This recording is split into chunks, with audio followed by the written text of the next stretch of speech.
Question number 7 है, शांति sweet stall अपनी मिठाइयों को पैक करने के लिए गत्ते के डिब्बे बनाने का ऑर्डर दे रहा था। 2 मापों के डिब्बों की आवश्यकता थी। बड़े डिब्बे की माप 25 cm × 20 cm × 5 cm और छोटे डिब्बों की माप 15 cm × 12 cm × 5 cm थी।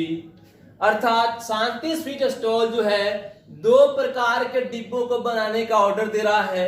एक बड़ा डिब्बा ताकि अधिक मिठाई उसमें पैक किया जा सके, एक छोटा डिब्बा कम मात्रा में जो मिठाई उसमें पैक किया जा सके। और दोनों में से बड़े डिब्बे की माप 25 cm × 20 cm × 5 cm अर्थात 25 cm लंबा, 20 cm चौड़ा और 5 cm ऊंचा तथा छोटे डिब्बे की माप 15 cm लंबा, 12 cm चौड़ा और 5 cm ऊंचा था। सभी प्रकार की अतिव्यापकता के लिए, अतिव्यापकता का अर्थ इंग्लिश में इसको ओवरलैपिंग कहते हैं, अर्थात वैसे जगह जहां गत्ते के ऊपर गत्ता चढ़ा हो। जैसे डिब्बे को जब बनाया जाता है तो कुछ जगह ऐसे होते हैं डिब्बे के बनाने में जहां गत्ते के ऊपर गत्ते को लगा करके तब चिपकाया जाता है। अर्थात यहां पर डिब्बे में कुछ जगह ऐसे हैं जहां गत्तों के ऊपर गत्ता चढ़ा हुआ है, अर्थात एक निश्चित क्षेत्रफल में गत्तों के 2 भाग स्थित हैं। तो इस प्रकार के कितने जगह हैं जहां गत्तों के ऊपर गत्ता चढ़ा है? तो 5% ऐसा है जहां गत्तों के ऊपर गत्ता चढ़ गया है, यानी ओवरलैप कर गया है। तो यदि गत्ते की लागत 4 रुपया प्रति 1000 सेम स्क्वायर है तो प्रत्येक प्रकार के 250 डिब्बे बनाने की कितनी लागत आएगी, हमें यही बता देना है। आइए देखते हैं हल। दिया है कि बड़े डिब्बे की L बराबर अर्थात लंबाई बराबर 25 cm, चौड़ाई बराबर 20 cm तथा ऊंचाई बराबर 5 cm। इसलिए एक बड़े डिब्बे का टीएसए बराबर, यहां डिब्बा जो है सो घनाभाकार है और घनाभ का संपूर्ण पृष्ठीय क्षेत्रफल यानी कि total surface area TSA short form में इसको कहते हैं बराबर 2 × LD + BH + LH होता है, बराबर 2 × LB + BH + LH होता है। अब हम यहां इनके मानों को रखेंगे और एक डिब्बे का टीएसए ज्ञात कर लेंगे, बराबर 2 × L 25, B 20 प्लस BH यानी कि 20 × 5 प्लस LH यानी 25 × 5 बराबर, अब इनको गुना कर लेंगे हम लोग। 2 × 25 में 20 से गुना करेंगे तो 500 हो जाएगा, प्लस 20 25 100 प्लस 25 25 125। अब हम इनको जोड़ लेंगे और जोड़ के 2 से गुना कर लेंगे, अर्थात 2 × 500 600 और 600 और प्लस 125 725 बराबर 7 × 1450 cm स्क्वायर। तो एक बड़े डिब्बे का टीएसए आ गया 1450 cm स्क्वायर। तो इस प्रकार के कितने डिब्बे बनाने हैं? तो 250 डिब्बे बनाने हैं। तो 250 डिब्बों का टीएसए क्या होगा? इसलिए 250 बड़े डिब्बों का टीएसए बराबर 1450 × 250। गुना करते हैं इसको, 25 25 125, 125 हाथ में 12, 25 चौका 100 और 12 112, 112 का 2 हाथ में 11, 25 से कम 25 और 11 36। अब देखते हैं, एक शून्य इसमें है, एक शून्य इसमें है, 2 शून्य में 2 शून्य ला करके यहां हम बैठा देंगे। इतना cm स्क्वायर हो गया, अर्थात 3,62,500 cm स्क्वायर 250 बड़े डिब्बे का टीएसए हो गया। अब इसे याद रखने के लिए हम लोग इसमें लिख देते हैं 3,62,500 cm स्क्वायर, अर्थात 250 बड़े डिब्बे का टीएसए हो गया 3,62,500 cm स्क्वायर। फिर अब छोटे डिब्बे का टीएसए याद करेंगे हम लोग। अब छोटे डिब्बे की लंबाई बराबर 15 cm, चौड़ाई बराबर 12 cm तथा ऊंचाई बराबर 5 cm। इसलिए एक छोटे डिब्बे का टीएसए बराबर 2 into LB plus BS plus LH। अब इनका मान रख देंगे हम लोग यहां 2 इंटू L का मान 15, B का मान 12 प्लस B का मान 12, H का मान 5 प्लस L का मान 15 गुने H का मान 5। अब इन्हें हम लोग गुना कर लेंगे। 15 में 12 से गुना करेंगे 180 प्लस 12 में 5 से तो 60 प्लस 15 में 5 से तो 75। अब इन्हें जोड़ लेंगे हम लोग।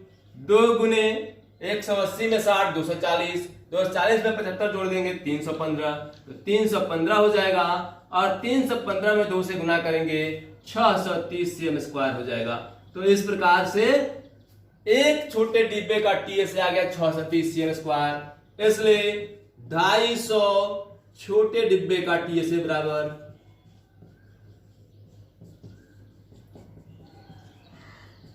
अब इसमें 250 से गुना कर देंगे हम लोग। 630 में 250 से गुना कर देंगे।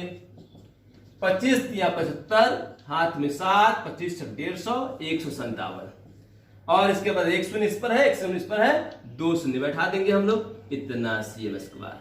अर्थात 250 छोटे डिब्बे का टीएसए 1,57,500 cm स्क्वायर है। 1,57,500 cm स्क्वायर है। अब क्वेश्चन आगे कहता है कि सभी प्रकार की अतिव्यापकता के लिए कुल पृष्ठीय क्षेत्रफल के 5% के बराबर अतिरिक्त गत्ता लगेगा। अर्थात हमने यहां बड़े डिब्बे का टीएसए निकाल लिया, छोटे डिब्बे का टीएसए निकाल लिया। अब दोनों टीएसए को आपस में जोड़ लेंगे तो हम दोनों प्रकार के डिब्बों का कुल टीएसए जान जाएंगे। तो आइए दोनों प्रकार के डिब्बों का कुल टीएसए जाने, फिर उसके बाद अतिव्यापकता के लिए आवश्यक गत्ते का क्षेत्रफल जानेंगे। आइए देखते हैं। इसलिए दोनों प्रकार के डिब्बों का कुल टीएसए बराबर, अब दोनों के टीएसए को आपस में जोड़ देंगे हम लोग। 3,62,500 प्लस 1,57,500। अब दोनों को जोड़ लेंगे, 2 शून्य, फिर 5 5 10 का 0 हाथ में लगा 1, 7 2 9 1 10 का 0 हाथ में लगा 1, 5 6 11 1 12 का 2 हाथ में लगा 1, 3 1 4 और 1 5, यानी 5,20,000 cm स्क्वायर हो गया।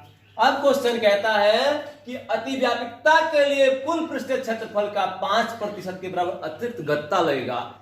अब तो हम लोग कुल पृष्ठीय क्षेत्रफल जान गए, अर्थात दोनों प्रकार के डिब्बों में कितने पृष्ठ लगेंगे इसकी जानकारी हमें हो गई। लेकिन अब कहता है क्वेश्चन कि नहीं, केवल इससे काम नहीं चलेगा, इसमें गत्तों की अतिव्यापकता भी हुई है। अर्थात जितना पृष्ठीय क्षेत्रफल है उससे कुछ ज्यादा गत्ता इसमें लगा हुआ है। अर्थात कुछ जगह ऐसे हैं जहां गत्तों के ऊपर गत्तों को चिपका करके डिब्बा को बनाया गया है, और वैसे जगह कितने हैं तो 5%। तो अब हम लोग इस कुल पृष्ठीय क्षेत्रफल का 5% निकालेंगे जो अतिरिक्त गत्ता इन डिब्बों को बनाने में खर्च हुआ है। इसलिए अतिव्यापकता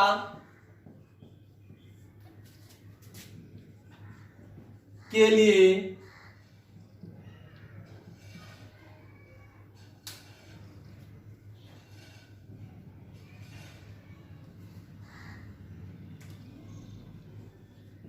आवश्यक गत्ते का क्षेत्रफल बराबर 5,20,000 का 5% बराबर 5,20,000 गुने 5/100, 2 शून्य से 2 शून्य कट गया, बराबर 52 में 5 से गुना कर देंगे, 5 दूनी 10 के 0 हाथ में 1, 50 25 1 26। अब इस पे 2 शून्य और बैठ जाएगा, अर्थात 26,000 cm स्क्वायर, 26,000 cm स्क्वायर अतिरिक्त गत्ता इसमें खर्च हुआ है।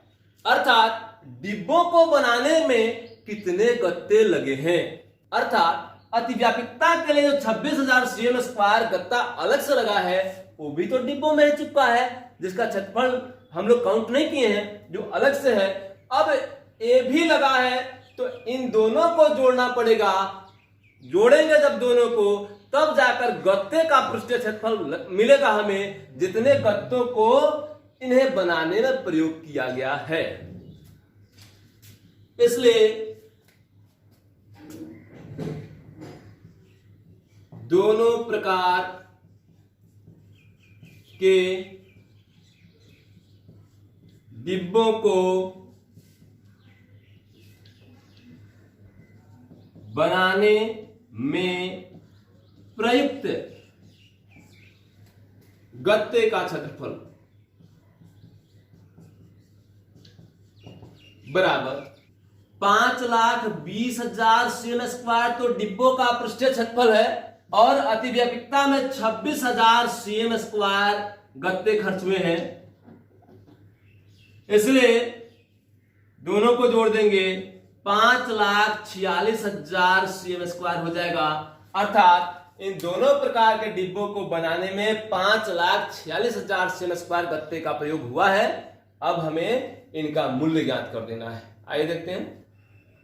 अब तो हमें यह पता लग चुका है कि इन डिब्बों को बनाने में कितने गत्ते खर्च हुए हैं, गत्ते का पृष्ठीय क्षेत्रफल हमें पता लग चुका है। अब हमें बताना है कि यदि गत्ते की लागत 4 रुपया प्रति 1,000 cm स्क्वायर है तो प्रत्येक प्रकार के 250 डिब्बे बनाने में कितनी लागत आएगी। अर्थात हमें डिब्बे को बनाने में लगे खर्च को बता देना है। तो लिखेंगे, चूंकि 1,000 cm स्क्वायर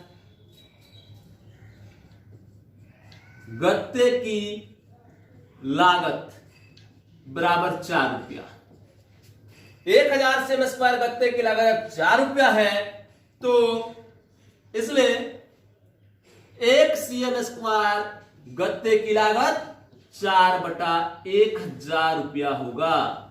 जिस प्रकार से मैं आपसे पूछूं कि 20 कॉपी का मूल्य 100 रुपया है तो एक कॉपी का मूल्य क्या होगा, तो आप क्या करेंगे, 100 रुपया में 20 से भाग लगा देंगे, आपको एक कॉपी का मूल्य निकल जाएगा। और 100 में 20 से भाग देंगे, 20 25 100, कहेंगे एक कॉपी का मूल्य 5 रुपया है। उसी प्रकार से 1,000 cm स्क्वायर गत्ते की लागत 4 रुपया है, तो 1 cm स्क्वायर गत्ते की लागत 4/1,000 रुपये होगी। इसलिए 5,46,000 cm स्क्वायर गत्ते की लागत बराबर 4/1,000 गुने 5,46,000, 3 शून्य से 3 शून्य कट जाएगा, बराबर 4 से गुना कर देंगे हम लोग। 4 छक 24 के 4 हाथ में लगा 2, 4 चुका 16, 2 18 का 8 हाथ में लगा 1, 5 चुका 20 और 1 21, यानी 2,184 रुपया खर्च होगा। अंत में हम लिख देंगे, अतः प्रत्येक प्रकार के 250 डिब्बे बनाने की लागत 2,184 रुपया आएगी। यही हमारा आंसर हो जाएगा।